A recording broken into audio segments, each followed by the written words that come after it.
Hey there, friends, and welcome to another episode of John Henry's book reviews. Today, the book in question is Dear Boris, The Life of William Henry Pratt, aka Boris Karloff. And the author is Cynthia Lindsay, and she published this book in 1975. So, it was interesting. I don't know. Well, it was kind of interesting to me that there weren't that many Boris Karloff books, if I remember right. Well, I only searched one site, so maybe there are many more. But I only found a few options, and this one looked fun. And I like to buy used books from thriftbooks.com. So this one was, I don't know, I'm sure under $10 I paid for it. And anyway, it's good.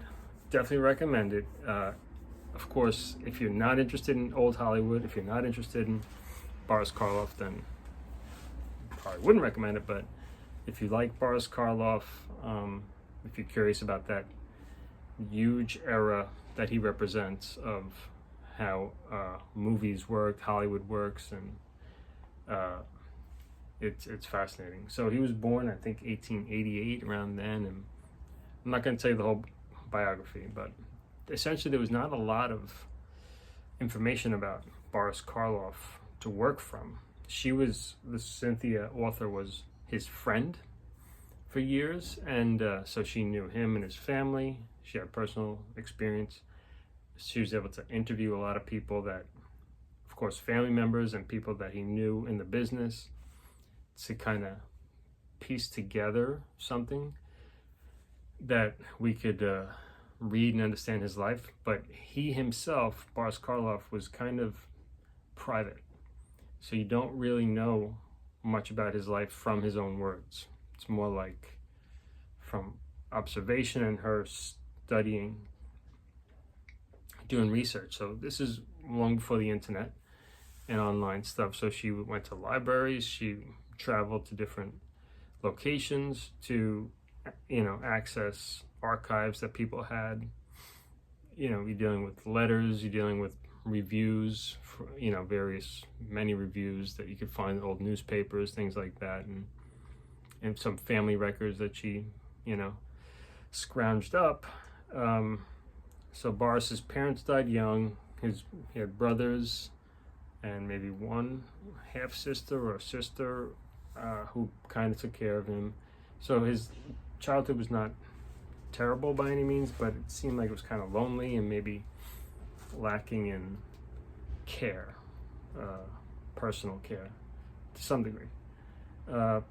And also probably a little bit cold. His brothers kind of were gearing him towards more of a government style or English gentleman job or something, and he didn't like that. He wasn't interested.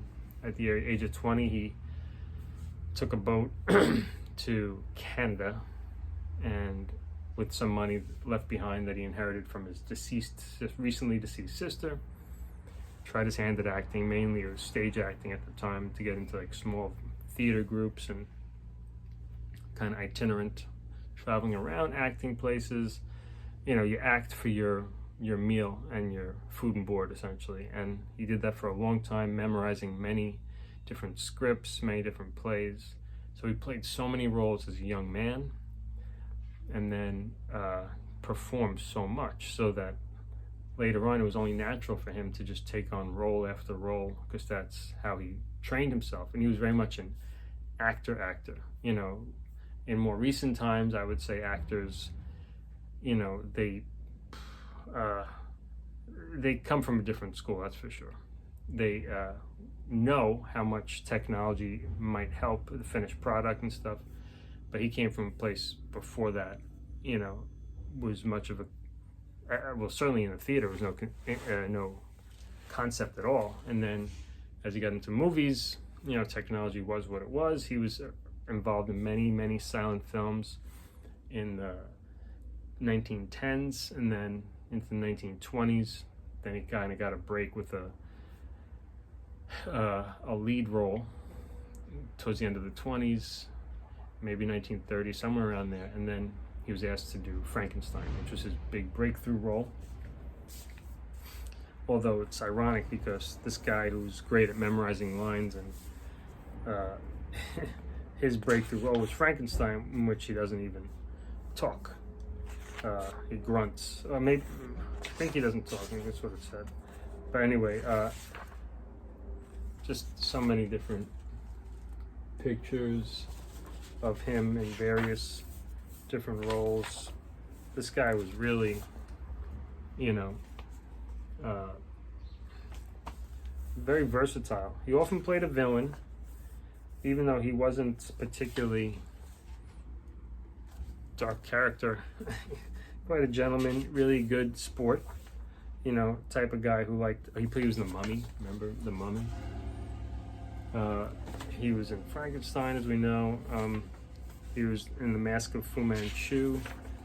I mean, a lot of big classics. This is Fu Manchu. Yeah, and he had a lisp, which is funny that an actor who was so successful would have this kind of, this speech impediment, but it somehow worked in his favor. I don't know. It didn't seem to be much of an obstacle. Anyway,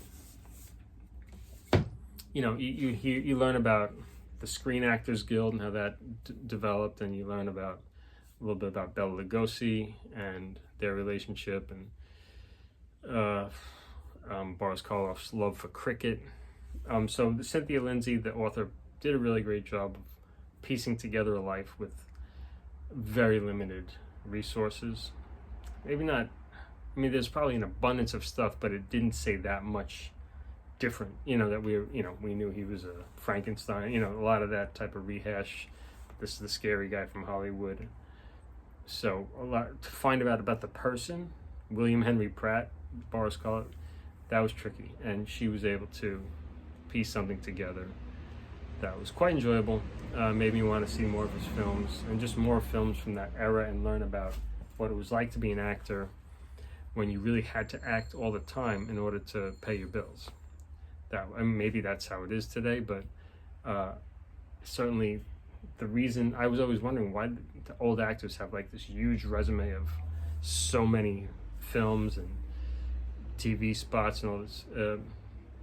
Vincent Price would be another similar guy. Maybe at some level there's a level of greed where they want more roles or more money, but I think it more so than that, it's this just crazy passion for acting. This is what I do. Like Boris Karloff acted until he was very sick. Like he was acting even in a wheelchair. And basically, when someone suggested retirement, he said that, if I retire, I die. I need to think about, if I'm not looking forward to the next role and preparing for something, my life force just kind of drops. So for him, it was certainly more than money. It started off as that passion, and then he found success with it, and he saw that being a character actor or being pigeonholed, was a reality of the business. But at that time, he also was through the Great Depression and everything. If it meant that he can keep on working, there was nothing to complain about, being pigeonholed like that. He saw that's how it's going to work. But he also was versatile, and he would get offers to do things. Like he was Captain Hook on a long run of a Broadway version of Peter Pan. He still acted in theater even in his 50s. He went back to theater for a spell, for like a season, or even a couple of years at a time, I think. So fascinating guy. I'm looking forward to reading other similar, I'd like to learn about Bela Lugosi, I'd like to learn about Lon Chaney, and definitely Vincent Price too. Anyway, I enjoyed it. Dear Boris by Cynthia Lindsay. I definitely recommend it. Okay, ciao, take care.